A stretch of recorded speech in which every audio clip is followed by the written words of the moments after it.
Hi, I am Anna. I come from www.ntvforex.com. European stocks set for a pause ahead of US jobless claims analysis. http ntvforex.com News ID 2B22EE813-2024 48:50 AM. US stocks managed to reverse their Tuesday losses, with another strong session yesterday, with the S&amp P500 coming within touching distance of its previous record closing high. European stocks also enjoyed another decent session, as optimism over an apparent plateauing of infection rates, and optimism over a vaccine was also helping to improve sentiment, with investors choosing to set aside concerns about US-China relations and Washington, D.C. political gridlock for now. Today's European session is likely to see a slightly softer open, with today's focus set to be on this afternoon's US weekly jobless claims numbers. The positive sentiment from yesterday continued to prevail despite a poor UK Q2 GDP number. This, however, was not unexpected given the poor readings seen in Europe and the US. The more immediate focus was on the more positive data points that came out alongside the report, including solid expansions in manufacturing and construction activity, not only in the UK through May and June, but the EU as well. NBSP. While the overarching narrative was on how bad the UK's Q2 GDP number was, there was less focus on why. It is certainly true that the UK Q2 GDP number was a bad one, but the UK certainly hasn't been alone in that.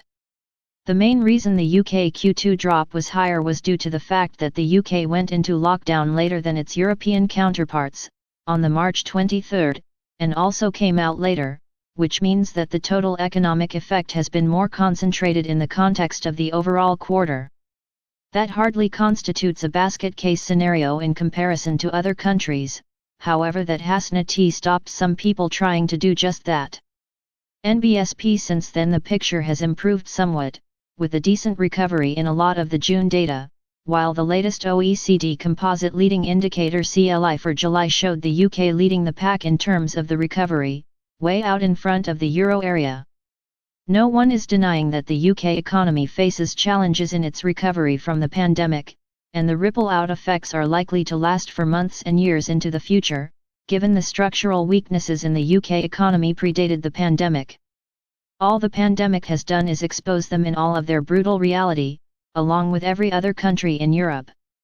While stocks have by and large been moving higher, the recent bull run in gold markets has started to run out of steam, largely as a result of yields starting to edge up off their recent lows.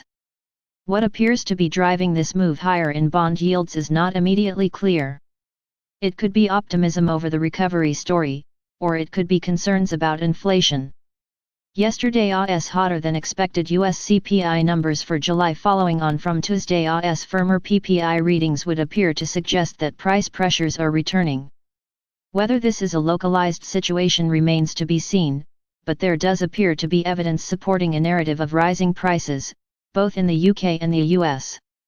Today's German CPI numbers for July could well indicate if this is a more widespread phenomenon, though expectations would suggest not, given that expectations are for a sharp fall to 0.1% from 0.9% NBSP. We also have the latest weekly jobless claims numbers, which so far have pointed to a continuing recovery in the US labor market. There had been a concern that the sharp rise in coronavirus cases across the US in the last few weeks had the potential to see both jobless claims and continuing claims to start to edge higher again. A couple of weeks ago this concern appeared to be validated when both initial claims and continuing claims popped higher. We then got last week's surprise sharp fall to 1.18 m, and the fall in continuing claims to 16.1 m and their lowest levels since April 10.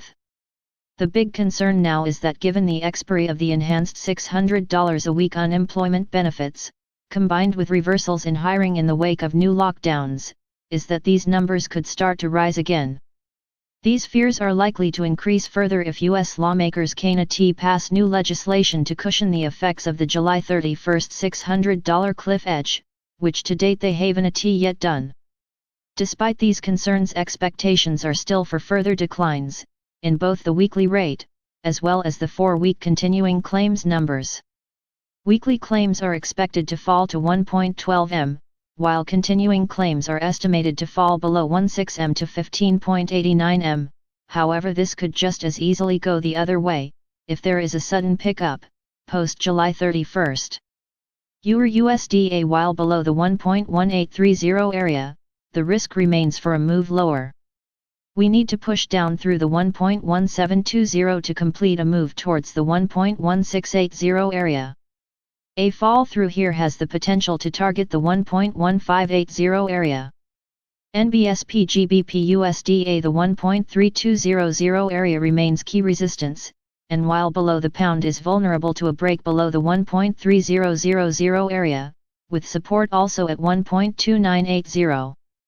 A break below 1.2980 opens up the prospect of a move towards the 1.2770 area.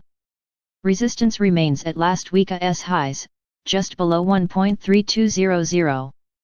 NBSP EUR/GBP still finding support between the 0.897080 support area. While this holds, the risk remains for a move rebound back to the 0.9080 area. Below the 0.897080 area opens the prospect of a move towards 0.8920. USD JPY starting to look better bid with the next resistance now up near the 107.20 area. Support comes in at the 106.20 area with major support below that at 105.20.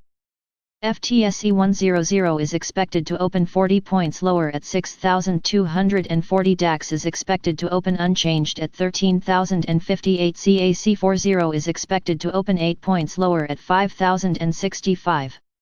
Subscribe our channel to receive the news as soon as possible. Thank you for watching. If you want to read real-time news, text messages to MT5 Expert Advisors page at https://mt5.expert.advisors.